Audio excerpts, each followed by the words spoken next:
當你懷疑小朋友可能正面臨危險，舉報唔係多管閒事，而係守護兒童健康成長嘅行動。你嘅關心可能改變一個小朋友嘅一生。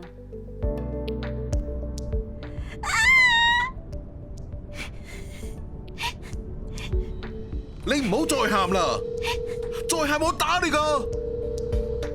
你好啊，我哋係防止虐待兒童會，有咩幫到你？我成日聽到隔籬屋咧鬧小朋友同小朋友喊聲，擔心小朋友咯，係咪可以打俾你哋啊？請你描述多啲你聽到嘅情況。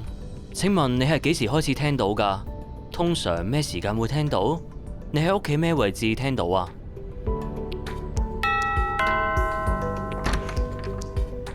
你好啊，我哋係防止虐待兒童會社工，呢個係我嘅職員證。我哋嘅熱線服務為家庭、親子同埋公眾提供支援。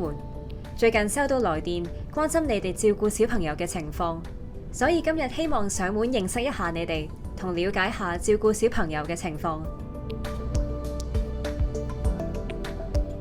平時你同小朋友相處係點㗎？有啲咩時候你覺得特別吃力啊？你會點樣回應佢㗎？